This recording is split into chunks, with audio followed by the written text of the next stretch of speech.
जो मैं डिस्कस कर रहा हूं, look, I'm talking, it is a topic, direct topic of Indian economy.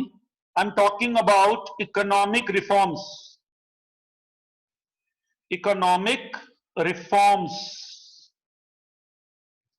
Economic reforms बच्चों, ये डायरेक्ट है, इंटरनेशनल बिजनेस में भी है, इंडियन इकोनॉमी में भी है।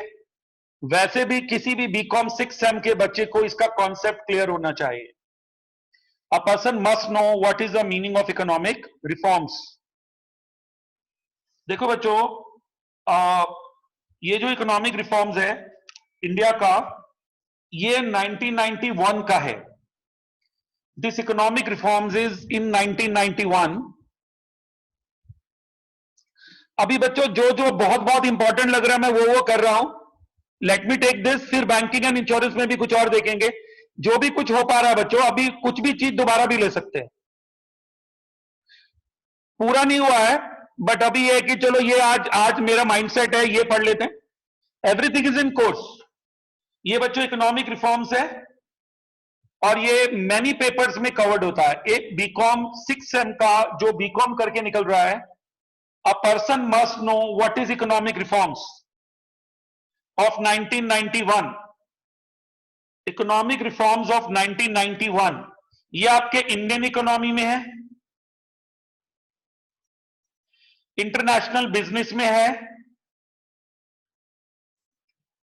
और बच्चों ये जो आपका सेमिनार आएगा, जो वाइवा होता है, उसके लिए भी ये बहुत इंपॉर्टेंट कॉन्सेप्ट है। जो आपका वाइवा वोसी होता है एंड सेमिनार, उसके लिए भी ये बहुत इंपॉर्टेंट कॉन्सेप्ट है कि what is economic reforms. What is economic reforms, इसमें 3 वर्ड आते हैं, एलपीजी। इकोनॉमिक रिफॉर्म्स में बच्चों 3 वर्ड आते हैं, LPG, liberalization, privatization and globalization. ये 3 वर्ड्स आते हैं इकोनॉमिक रिफॉर्म्स में, liberalization, privatization and globalization, and many more things. LPG, L for it is not liquefied petroleum gas, no.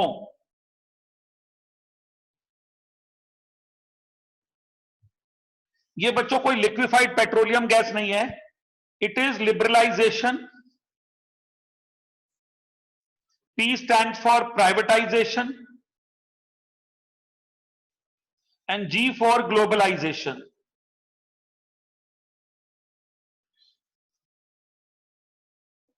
G for globalization, LPG, liberalization, privatization and globalization. ये बच्चों economic reforms हैं, 1991 के हैं। These are the economic reforms of 1991 and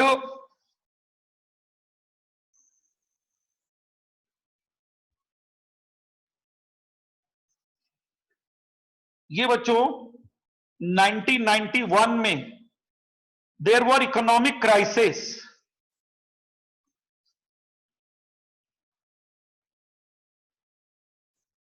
ये बच्चों economic crisis हुए थे and there were economic crisis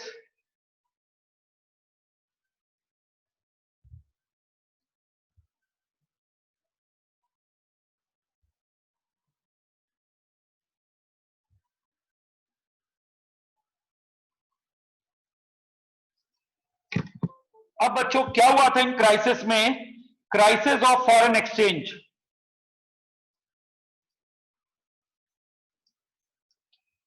crisis of foreign exchange, it was said that, तब ये न्यूज आई थी बच्चों, आप लोग बॉर्न ना हुए होंगे बट हम लोग, I was in my job and it was a discussion that कुछ दिनों में बैलगाड़ी पे आना पड़ेगा, घोड़े यूज करने पड़ेंगे, पेट्रोल नहीं मिलने वाला है। तब की बात कर रहा हूं 1991, और डीजल नहीं मिलने वाला है। नो, नो फॉरेन एक्सचेंज, इस तरह की बातचीत हुई जी। अब ना पेट्रोल मिलेगा ना डीजल मिलेगा, और देखना आपको हॉर्सेस कैमल्स यूज करने पड़ेंगे और बैलगाड़ियां चलेंगी, बुलक कार्ट्स। इस तरह की बातचीत होने लगी थी उस वक्त। बच्चों, जो प्राइम मिनिस्टर थे देश के, वो थे PV Narasimha Rao ji.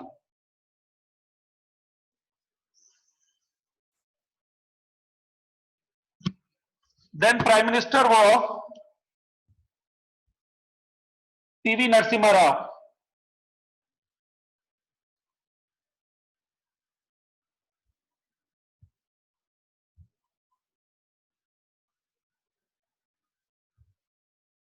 Ji. And finance minister,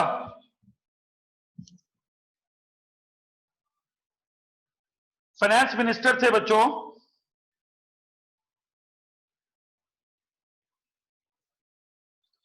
doctor Manmohan Singh.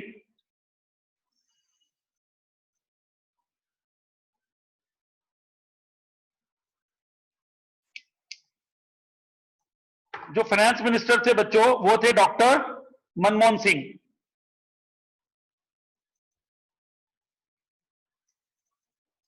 जो अभी इंडिया के प्राइम मिनिस्टर भी रहे 10 साल। उस वक्त वो फाइनेंस मिनिस्टर थे। पीवी नरसिम्हा राव जी ने फाइनेंस मिनिस्टर से पूछा, ये मैं क्या सुन रहा हूं? उन्होंने कहा, साहब ठीक सुन रहे हो। उन्होंने कहा, सर आप बिल्कुल ठीक सुन रहे हो, क्योंकि क्राइसिस होने वाले हैं और क्राइसिस होने वाले हैं और हमारे पास फॉरेन एक्सचेंज रिजर्व खत्म हो गया है। Our foreign exchange reserve is almost नील।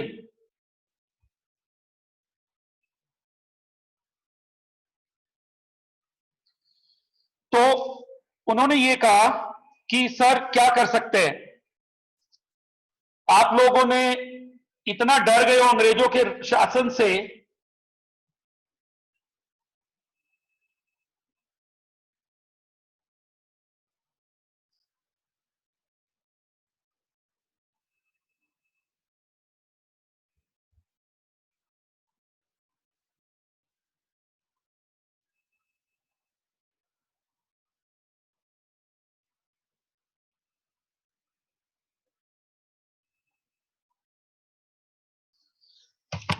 देखो बच्चों एक कहावत है, आपको समझ अभी एकदम समझ आएगा पूरा।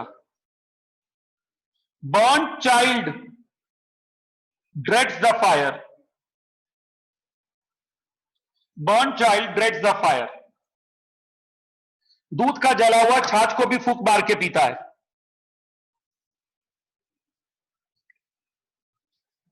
और बच्चों ये जो क्राइसिस हुए थे डॉक्टर मनमोहन सिंह की वजह से नहीं हुए थे, ये गल्फ वॉर थी, खाड़ी युद्ध, ईरान इराक की लड़ाई थी। सारे गल्फ कंट्रीज, तब पेट्रोल प्रोड्यूसिंग कंट्रीज आपस में लड़ पड़े। पूरी वर्ल्ड में पेट्रोल के प्राइसेस बहुत ज्यादा हो गए, क्राइसिस हो गए और फॉरेन एक्सचेंज रिजर्व खत्म हो गया। और ये नतीजा था बच्चों, प्लीज इस कहावत को समझना है, burn child dreads the fire. दूध का जला छाछ को भी फूंक मारकर पीता है।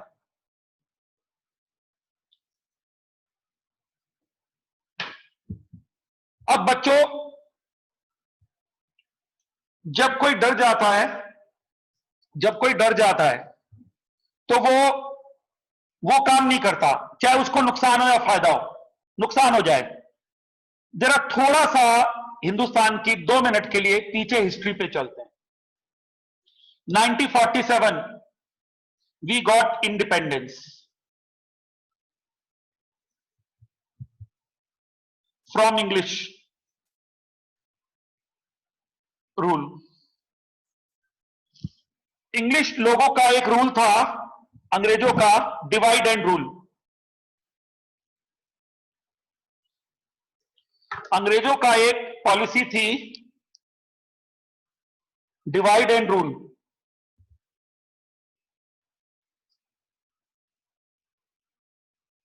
डिवाइड करो और रूल करो।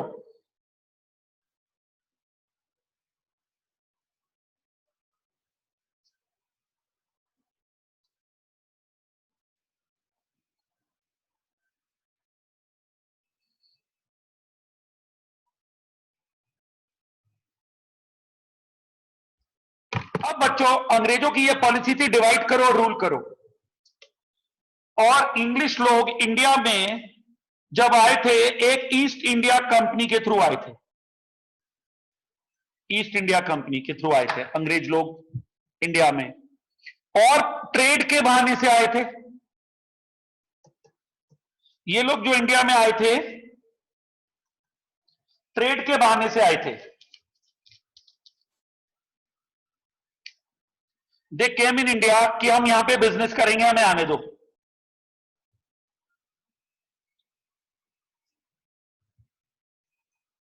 बहाने से ईस्ट इंडिया कंपनी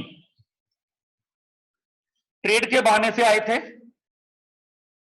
अब इस प्लीज थोड़ी 2-3 बातें मेरी लिंक कर लेनी है, 2-3 बातें लिंक करनी है। अभी एकदम पूरी स्टोरी है, बहुत इंटरेस्टिंग है ये कहावत की जरूरत क्यों पड़ी मुझे पढ़ाते वक्त? Burn child dreads the fire. दूध का जला छाछ को भी फूंक मार के पीता है। अब क्या हुआ बच्चों, गल्फ वॉर हो गई 90s में, क्राइसिस हो गए। गल्फ वॉर का मतलब है खाड़ी युद्ध। गल्फ कंट्रीज जो है, जो मुस्लिम कंट्रीज हैं, गल्फ कंट्रीज है, उनका झगड़ा हो गया आपस में, ईरान इराक वॉर हुई, कुछ हुआ, और पेट्रोल और डीजल के क्राइसिस हो गए। ये एक अलग, इसको बात को बीच में रोक देते हैं, जैसे मूवी के सीन होते हैं, एक सीन को भी बीच में रोका, जरा थोड़ी दूसरी बात कर ली। 1947 में India got independence, we our country got independence from English rule. It was the policy of English people, divide and rule. आज जो हिंदू और मुस्लिम में भेदभाव है, इसको और बड़ा अंग्रेजों ने किया। उन्होंने मजे लिए और हमेशा के लिए ऐसे फासले बढ़ गए, इंडिया और पाकिस्तान बना दिया। तो वो बच्चों ऐसी सिचुएशन हो गई जो इररिपेयरेबल लॉस है, इररिपेयरेबल लॉस है। अब अंग्रेज लोग इंडिया में ईस्ट इंडिया कंपनी के बहाने से आए थे। ये डर था, बड़ी मुश्किल से आजादी मिली थी, और 200 साल तक उन्होंने राज किया, जितने भी ईयर्स थे, डिवाइड एंड रूल। तो हमारे माइंड में एक फोबिया था, phobia in the mind of politician.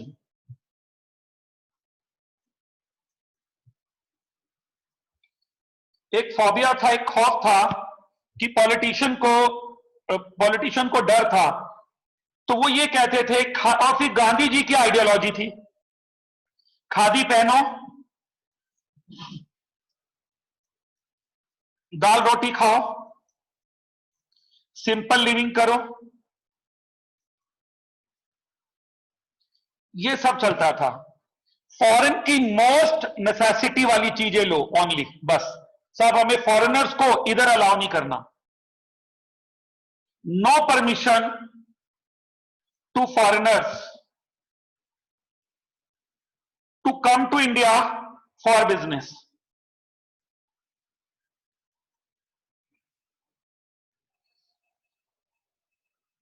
No permission to foreigners to come to India for doing business. अब क्या हुआ कि फॉरेनर्स को आने नहीं देते थे। सर, जब आप फॉरेनर्स को नहीं आने दोगे, क्यों नहीं आने देते थे? आप प्लीज लिंक करो ना मेरी बातों को। मैं ये बोल रहा हूं क्राइसिस क्यों हुए, उसका जवाब दे रहा हूं। मैंने कहा ना, मूवी के जैसे थोड़ा स्टोरी को लिंक करना है। When you don't allow foreigners, for doing business, you won't get foreign exchange. When you do not allow foreigners to come to India, because we were scared now from the East India Company history. That is why I'm using a saying that burnt child dreads the fire. इसलिए मैं ये use कर रहा हूं कि दूध का जला छाछ को भी फूंक मार के पीता. तो जब आप फॉरेनर्स को नहीं आने देते हो अपनी कंट्री में, ट्रेड नहीं करने देते हो, उधर से बिजनेस नहीं करते हो, तो फॉरेन एक्सचेंज कैसे आएगा भाई?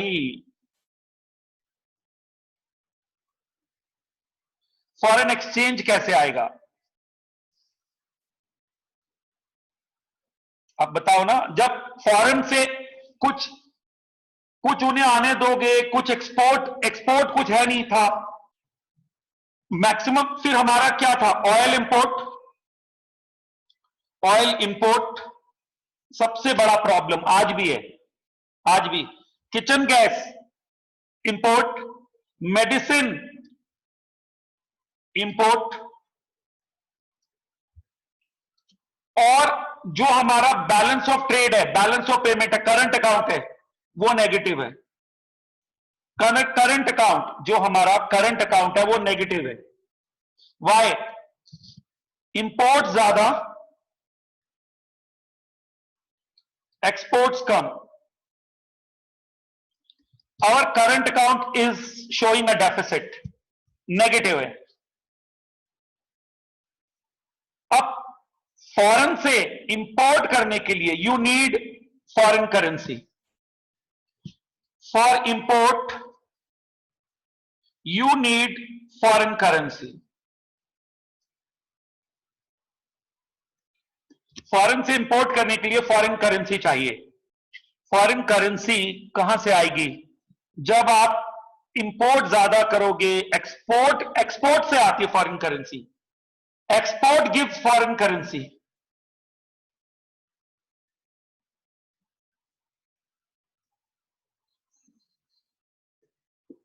एक्सपोर्ट से फॉरेन करेंसी आती है. अब ये मैंने बताया, हम लोग फॉरेन ट्रेड में मिनिमम जरूरी चीजों का ट्रेड करते थे सर. पेट्रोल डीजल के बगैर रह ही नहीं सकते थे, क्योंकि सब जने बिजनेस कैसे करेंगे सर? एक से दूसरी जगह कैसे जाएंगे? गाड़ियों में तो पेट्रोल डलेगा ना, डीजल डलेगा ना. घरों में तो किचन गैस चाहिए. इंडिया में प्रोडक्शन है ही नहीं, आज भी नहीं है.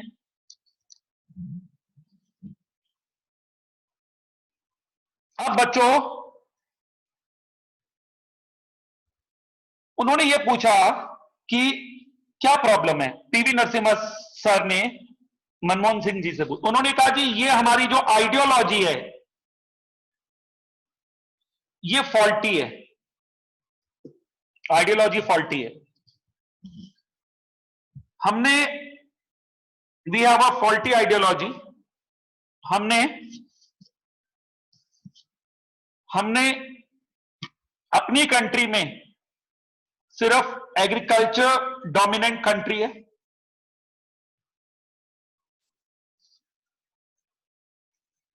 We have a huge population and our main reliance is on agriculture. Our manufacturing sector is poor, quality is poor of the products, and we have hardly few things what we export, otherwise we import, and majority of the imported things are oil products. जो सबसे बड़ा issue है वो है oil products. सबसे बड़ा issue oil products है.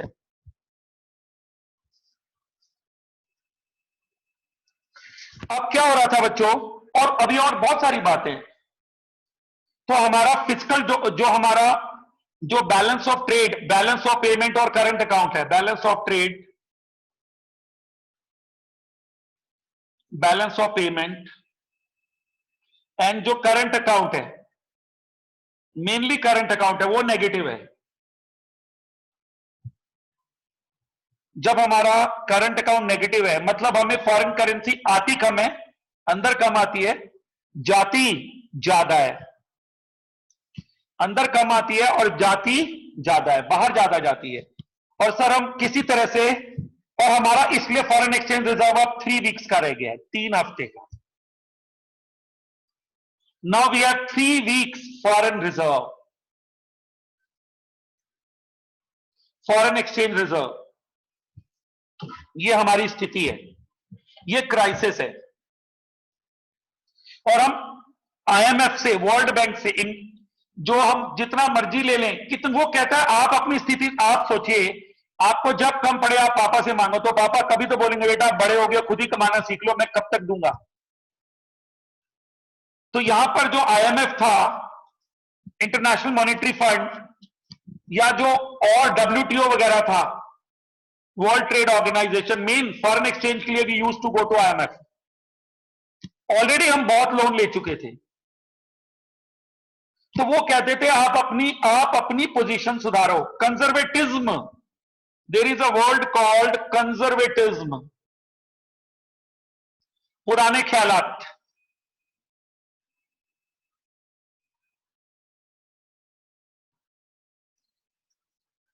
तो जो पुराने ख्यालात है वो बदलो। सवाल आता है यहां पुराने ख्यालात क्या है? पुराने ख्यालात ये है बच्चों कि फॉरेनर्स को इधर नहीं आने देना। पुराने ख्यालात हैं जी, फॉरेनर्स को इधर मत आने दो, बस पेट्रोल इंपोर्ट करते रहो, फॉरेन टेक्नोलॉजी रहने दो, कोई और ईस्ट इंडिया कंपनी वाला कांड ना हो जाए। हमें नहीं चाहिए फॉरेन कंपनीज ना, हमें कोई फॉरेन कंपनी नहीं चाहिए। अब बच्चों क्या हुआ, उन्होंने कहा जी ख्यालात बदलो, we don't need a foreign company.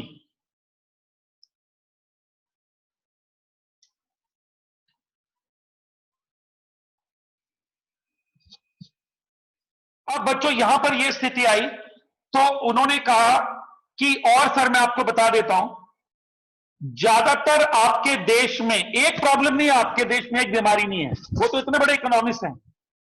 उन्होंने कहा जी आपका पब्लिक सेक्टर है, पब्लिक सेक्टर वो और ज्यादा प्रॉब्लमैटिक है, लॉस मेकिंग है, जबरदस्त घाटे देता है पब्लिक सेक्टर। प्राइवेटाइजेशन आप करते नहीं हो, क्योंकि आप कहते, देखो बच्चों थोड़ा सा एक बार जरा यहां पर देख लो, 1947, थोड़ा चेन समझनी है। 1950 इंडिपेंडेंस, कॉन्स्टिट्यूशन, देन 1969 बैंकों का नेशनलाइजेशन। आज उल्टा हो रहा है, प्राइवेट सेक्टर में बैंक है तब नेशनलाइजेशन, सुनना अभी। 1971 1956 एलआईसी नेशनलाइज्ड, जीवन बीमा। 1971 अप्रॉक्स जीआईसी नेशनलाइज्ड सरकारी। रेलवे सरकारी, घाटे में सरकारी। पावर कॉरपोरेशन सरकारी, घाटे में। इंडियन एयरलाइंस महाराजा, घाटे में आज भी। Water department, water supply, sewerage losses. उन्होंने कहा प्रॉफिट कहां है? पब्लिक सेक्टर, हर चीज किसमें है जी? पब्लिक सेक्टर में। क्यों है? जरूरी थी उस टाइम, अंग्रेजों से मुक्त हुए थे, प्राइवेट सेक्टर खूब पैसे कमाता, रिच बिकम रिचर। एक तरफ कुआं एक तरफ खाई है भाई, जाए तो जाए कहां भी, सुनिए तो कहानी। Public sector losses. अब आता है रीजन, लॉसेस क्यों? No work culture, no work culture. सरकारी नौकरी जिसकी लगती है वो उसको बोलते हैं सरकारी दामाद, सन इन लॉ। वो काम करे ना करे, वो अपनी मर्जी से करेगा। दामाद ससुराल में जाके काम नहीं करता, इंडियन कल्चर तो यही कहता है। तो जो सरकारी नौकरी लगती है उसको बोलते हैं गवर्नमेंट जॉब वाला है, तो इसकी सरकारी नौकरी लग गई है, ये सन इन लॉ है सरकार का। मर्जी से काम करे तो करे, नहीं तो जरूरी नहीं है। अपनी सीट पे आ जाए, 11 बजे आएगा, यदि 10 से 5 का ऑफिस है तो 11 बजे आएगा, 12 बजे लंच हो जाता है, फिर वो 3 बजे आता है, 4 बजे चला जाता है। और इसके ऊपर एक और बात, politics faulty, corrupt politics, corruption कोई कम नहीं। पॉलिटिकल फंडिंग, जिस बुनियाद पे राजनीतिक पार्टियां चलती हैं, चंदे पे, वो सब ब्लैक मनी का होता है। क्योंकि जो कार्य करता है वो तब कार्य करता है जब वो ये चाहता है मेरा कुछ ऐसा काम हो जाए जो सीधा तरीके से ना होता। तो करप्शन भर भर के अब पॉलिटिक्स में, और उस समय देश में लाइसेंसिंग थी। उस समय देश में क्या थी? लाइसेंसिंग। लाइसेंसिंग में क्या था बच्चों? इंडस्ट्री शुरू करने से पहले सरकार से लाइसेंस लेना होता था, और लाइसेंस मंत्री जी देते थे। मंत्री जी की हथेली को जरा गर्म करना पड़ता था। इंडस्ट्रियलिस्ट ये कहता था कि मैं इनके तलवे चाटूं, मैं इनके पैरों में झुकूं, इन्हें रिश्वत दूं, गिफ्ट्स दूं, तब ये मुझे लाइसेंस देते थे इंडस्ट्री का। तो ये डर था गवर्नमेंट को नहीं, इंडस्ट्रीज को। तो मनमोहन सिंह जी ने कहा सर मैं क्या बताऊं आपको, ये जो घोड़ों की बातें हो रही है, जो बैलगाड़ी की बातें हो रही है, ठीक है सर, कोई एक प्रॉब्लम नहीं है इस देश में। एक तो गल्फ वॉर चल रही है, वो अलग प्रॉब्लम है। भ्रष्टाचार भर भर के है, भ्रष्टाचार इधर भर भर के, ह्यूज भ्रष्टाचार,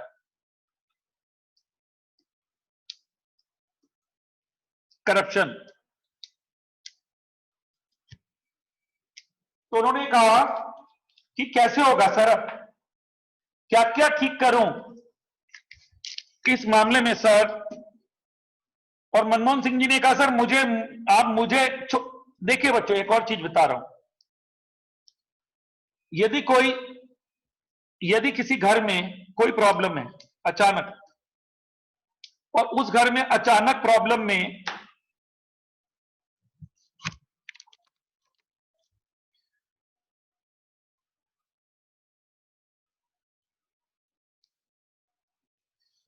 अचानक प्रॉब्लम में, अभी घर में प्रॉब्लम क्या, पहले वो सुन लो। पुराना घर है, दरवाजे खिड़कियां सब पुराने हैं, सीलन है, ओल्ड होम है, ओल्ड कंस्ट्रक्शन है। आप उसको पैचअप करते जा रहे हो, जिए जा रहे हो, पुरानी बिल्डिंग में बैठे हो, काम चला रहे हो, अब ये ठीक करा लो, ये ठीक करा लो। किसी ने कहा यार इसको गिरा के दूसरा ही बना लो यार, ये घर की प्रॉब्लम है।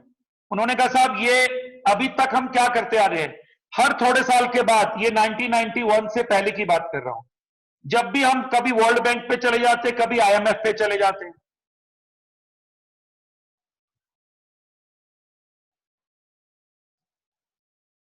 और उनसे बार बार क्या बोलते हैं, साहब हमारी मदद कर दो। तो कब तक मदद मांगेंगे? परमानेंट इलाज करो ना, अपने पैरों पे खड़े हो जाओ। तो PV नरसिम्हा राव जी ने कहा क्या चाहते हो आप? उन्होंने कहा जी मैं एक चीज नहीं चाहता, इकोनॉमिक रेवोल्यूशन चाहता हूं, इकोनॉमिक रेवोल्यूशन। मुझे लिबरलाइजेशन चाहिए, इस देश में लगाना है, मुझे प्राइवेटाइजेशन करना है,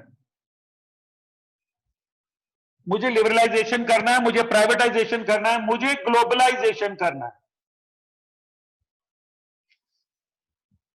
मैं नहीं ऐसे में, मैं इसको रिपेयर ही नहीं कर पाऊंगा, मुझे इसको गिरा के पूरा नया ढांचा चाहिए, नई इंडस्ट्रियल पॉलिसी चाहिए।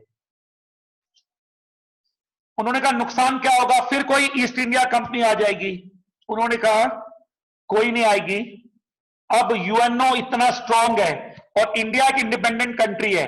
अंग्रेजों ने इसलिए डिवाइड एंड रूल किया, हिंदू मुस्लिम में किया, रजवाड़ों में किया, कहीं एक राजा का शासन था, कहीं दूसरे का था, कहीं तीसरे का था, उसने तोड़ तोड़ के पूरे इंडिया पे रूल किया अंग्रेजों ने, और फिर आपस में लड़ा के पूरा इंडिया कैप्चर कर लिया। अब इंडिया इंडिपेंडेंट है और सारी स्टेट्स यूनाइटेड है। अब हमें कोई हमारी कंट्री में आएगा भी तो इंडिपेंडेंट कंट्री है। तब कई सौ राजा लोग थे, अलग अलग अलग अलग, इंडिया के एक कोने में पंजाब में कोई और राजा था, हिमाचल में कोई और था, किसी का कहीं राज था, किसी का राज था। तब उन्होंने तोड़ा और रूल किया। अभी we are a united India. अभी जो हमारा इंडिया है यूनाइटेड है, इंडिपेंडेंट है, और यूएनओ ऑलरेडी स्ट्रांगली काम कर रहा है, United Nations Organization. We are independent country under and we are a largest democracy. अभी आप ये समझो कोई हमको तोड़ नहीं सकता, कोई हम पे बिजनेस करने के बहाने से सेना कोई लाने देंगे यार हम? हमारे बॉर्डर्स हैं, हमारा कंट्रोल है, आर्मी हमारी ठीक ठाक है, बढ़िया आर्मी है। ठीक ठाक इन द सेंस बच्चों, अब आप बोलेंगे आर्मी के लिए ठीक ठाक वर्ड क्यों बोला? In comparison to China weak थी, मुझे याद है we got a defeat. That's why we have learned a lesson from the China war. So our army was not that much equipped as of China and America and Britain was. That's why I said our army is hats off to them. They are great, but lack of resources, lack of technology again, lack of technology again. तो उन्होंने कहा sir आप डरो नहीं। और रही बात ये, आप अपने देश की जरा हालत देख लो, आज भी जो आप स्वदेशी करते हो अपने देश का, तो सर अपने देश में तो दाल हो रही है, अनाज हो रहा है, खादी है, और सर टोपी वोपी हम पहन लेते हैं। गांधी जी की आइडियोलॉजी है ना, लेकिन उन्होंने कहा सर बहुत हो गया। उनकी आइडियोलॉजी छोड़ने के लिए नहीं कह रहा हूं, थोड़ा मॉडर्नाइज होने की बात कर रहा हूं मैं। फॉरेन टेक्नोलॉजी से परहेज क्यों है आपका? Why are you scared of the foreign technology? You get now, your living standard will go up.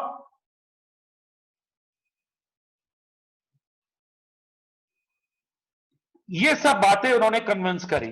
उन्होंने कहा सर अब ये उल्टा होगा, जो पहले नेशनलाइजेशन होता था अब प्राइवेटाइजेशन होगा, डी लाइसेंसिंग होगी, कोई लाइसेंसेस में पॉलिटिकल इंटरफेरेंस हटा दो, करप्शन कम होगा, ग्लोबलाइज्ड इकोनॉमी करो, फॉरेन टेक्नोलॉजी लाओ, uninterrupted flow of men, machine, money, technology across the borders of the country. ये ग्लोबलाइजेशन है। तो सर आपको मॉडर्न इंडस्ट्रियल पॉलिसी लेनी है। बच्चों मुझे याद है उस जमाने में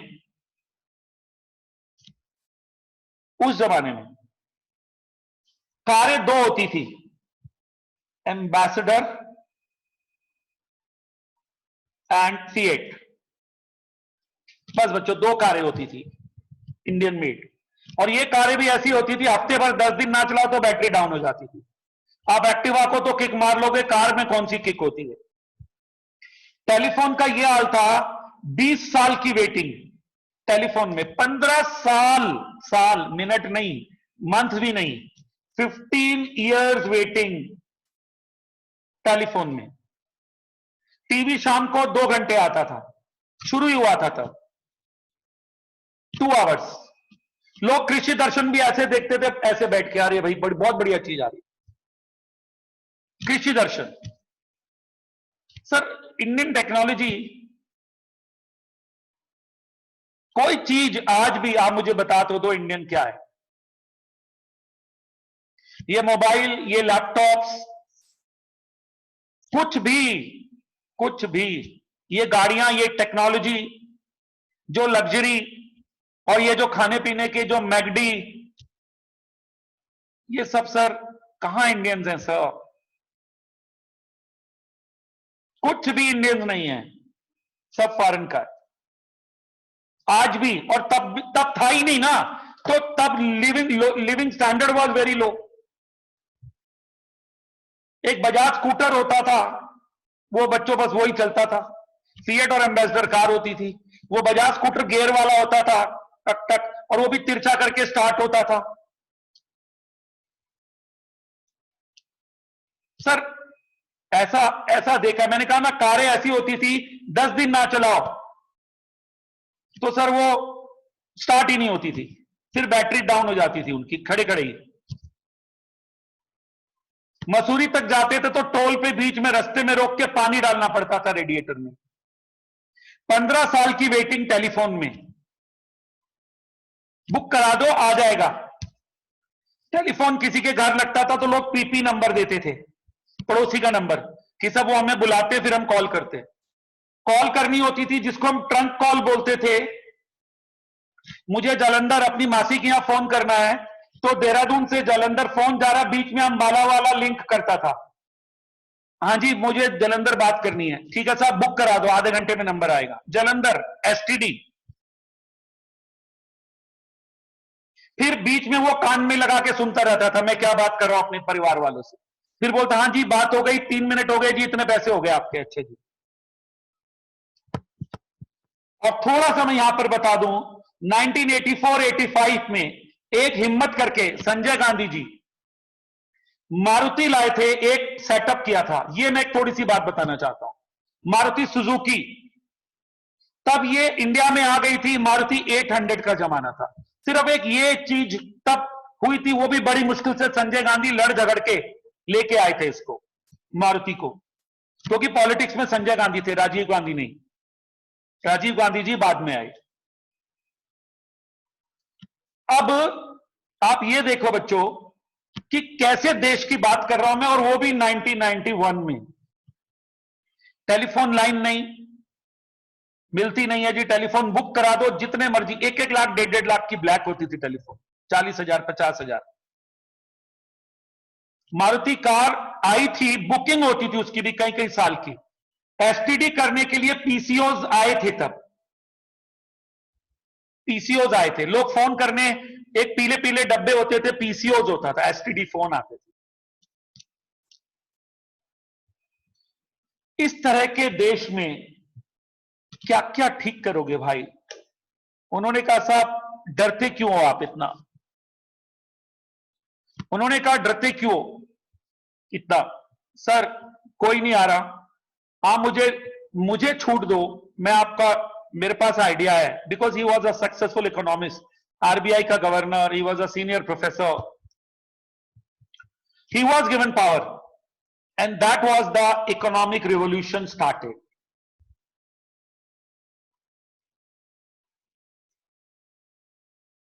इकोनॉमिक रिवोल्यूशन स्टार्टेड, और उसके बाद बच्चों इंडिया ने कभी पीछे मुड़ के नहीं देखा। जो फॉरेन एक्सचेंज जीरो आ गया था, आज वो $400 बिलियन है। आज 400, मैं चेक कर लेता हूं, $400 बिलियन है।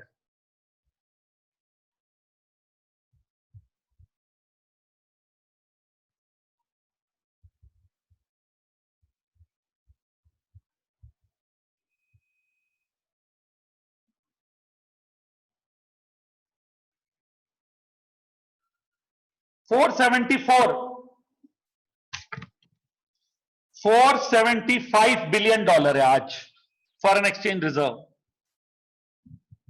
और बच्चों चाहे कोई गवर्नमेंट रही हो, किसी ने रिवर्स गियर नहीं लगाया। इंडिया ने टेक्नोलॉजी बोरो करी, कंप्यूटर्स लेके आए, इंडिया में कंप्यूटर आने लग गया था। उसके बाद गाड़ियों में टाई अप्स हुए, मोबाइल फोन्स आए, टेलीकम्युनिकेशन का सिनेरियो बदला, 24 आवर्स टीवी आ गए, दिस टेलीकास्ट,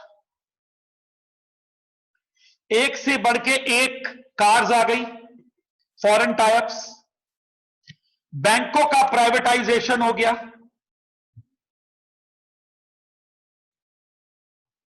इंश्योरेंस कंपनी में प्राइवेट सेक्टर आ गया, टेलीकम्युनिकेशन में एयरटेल, रिलायंस, ये सब आ गए। जियो रिलायंस तो बाद में आए, एयरटेल, आइडिया, ये सब पहले आ गए।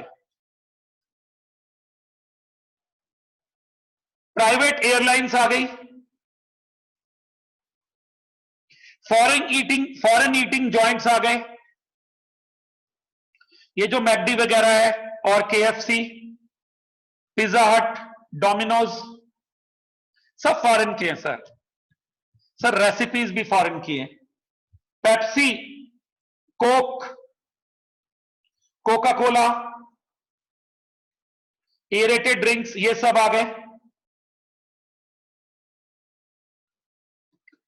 इंडिया का सिनेरियो बदल गया, डेनिम आ गया, जीन्स, कल्चर चेंज हो गया, एजुकेशन से टाई अप होने लगे, प्राइवेटाइजेशन ऑफ एजुकेशन हो गया,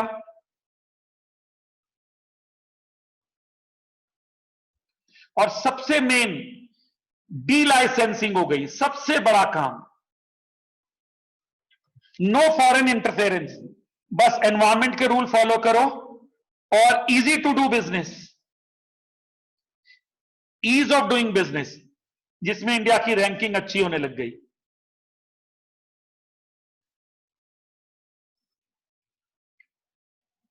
ये सब बच्चों इंपैक्ट पड़ा इंडिया में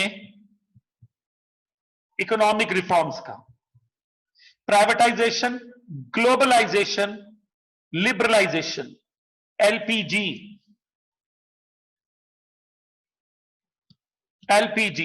लिबरलाइजेशन, प्राइवेटाइजेशन, ग्लोबलाइजेशन, और बच्चों फिर पीछे मुड़ के नहीं देखा कभी।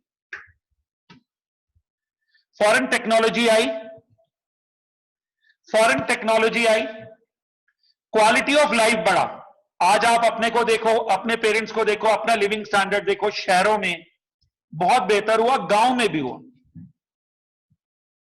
और बच्चों डी लाइसेंसिंग का मतलब है, जैसे मान लीजिए एक इंडस्ट्रियलिस्ट है,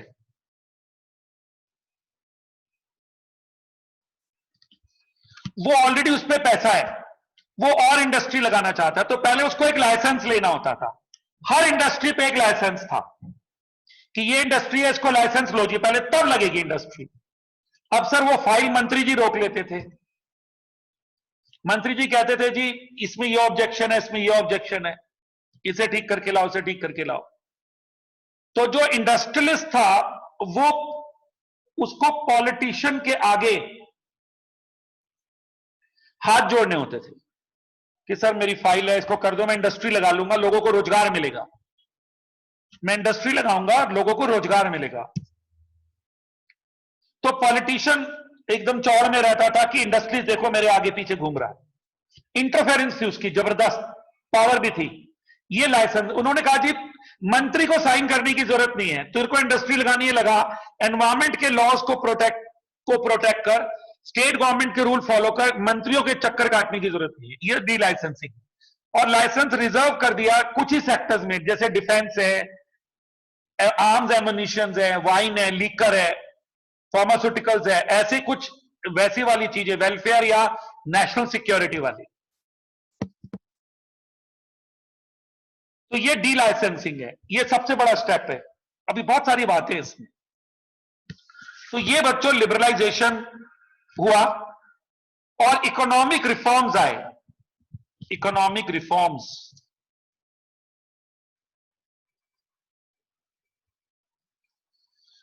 और एक जगह में नहीं आए। प्राइवेटाइजेशन एक रिफॉर्म, ग्लोबलाइजेशन एक और reform, delicensing, ease of doing business, less interference, foreign types, foreign collaboration, joint venture. फिर एक और वर्ड आता था एफडीआई, फॉरेन डायरेक्ट इन्वेस्टमेंट, और एक और वर्ड आता है FII, foreign institutional investor, foreign direct investment और फॉरेन इंस्टीट्यूशनल इन्वेस्टमेंट।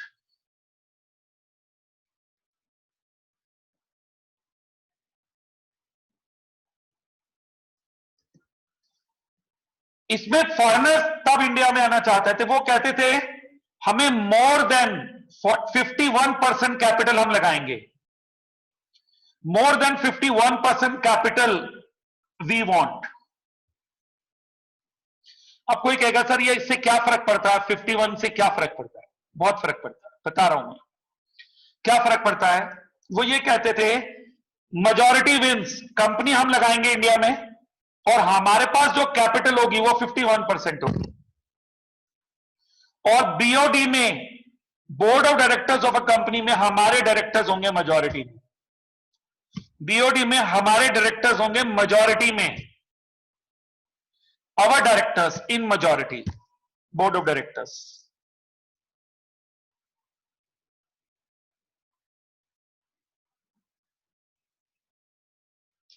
तो 51% बोर्ड ऑफ डायरेक्टर्स है, मैं मतलब हमारे पास शेयर्स होंगे, तो बीओडी में मेजॉरिटी जो डायरेक्टर्स होंगे वो फॉरेन इन्वेस्टर के होंगे, तो वो जैसा चाहेगा वैसा मैनेज करेगा अपने बिजनेस को। इंडिया में अब एक और एग्जांपल मैं दे रहा हूं, यदि मैगडी इंडिया आया तो क्या शेफ भी लेके आया या रेसिपीज लाया अपनी? सर रेसिपीज लाया, शेफ नहीं लाया। हमारे लड़कों को काम मिल रहा है ना, हमारे बच्चे लगे हैं ना वहां, जो भी आप हमारे रिश्तेदार जो भी। अगर जो मारुति इंडिया में आ रही है और टाइप कर रही है तो मारुति में काम तो इंडियंस कर रहे हैं ना, सिर्फ सुजुकी की टेक्नोलॉजी है ना। तो आप प्लीज समझो, सर्विस सेंटर्स, गाड़ियां, टेलीफोन रिपेयर करने वाले, कितने लोगों को काम मिलता है। टेक्नोलॉजी उनकी आने दो ना, क्वालिटी ऑफ लाइफ बढ़िया होगी, क्वालिटी ऑफ प्रोडक्ट्स बढ़िया होंगे। इंडिया भी उन प्रोडक्ट्स को बनाएगा, इंपोर्ट करेगा, एक्सपोर्ट करेगा, टेक्नोलॉजी इंपोर्ट करेगा, प्रोडक्ट्स एक्सपोर्ट करेगा, फायदा होगा भाई। क्यों डरते हो फॉरेनर्स से? आने दो। अगर जो वो कह रहे हैं 51% स्टेक हमारी रखो तो रखने दो। ये सब बहुत लिबरलाइज हुआ, बहुत। क्यों हुआ?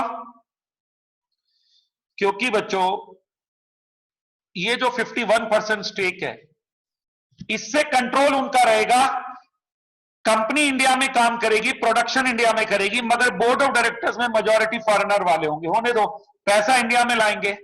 अभी भी हमारे प्रधानमंत्री जी क्या कोशिश कर रहे हैं? Make in India. वो कह रहे हैं फॉरेन टेक्नोलॉजी ले आओ। वो अभी ये भी तो प्रधानमंत्री जी भी तो यही कह रहे हैं कि मेक इन इंडिया हो, बनाओ इंडिया में, फॉरेन प्रोडक्ट्स इंडिया में बनाओ, टेक्नोलॉजी अपनी ले आओ, बट प्रोडक्ट्स इंडिया में बनना चाहिए, सो दैट इंडिया में एम्प्लॉयमेंट जनरेट हो।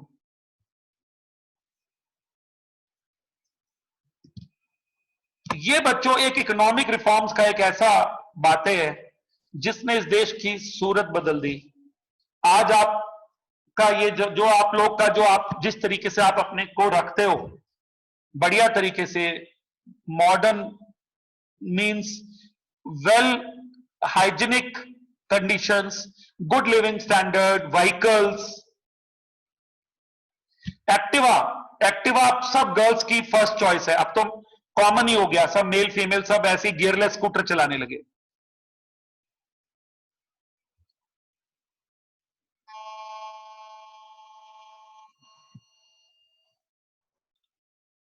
तो आप ये समझो बच्चों,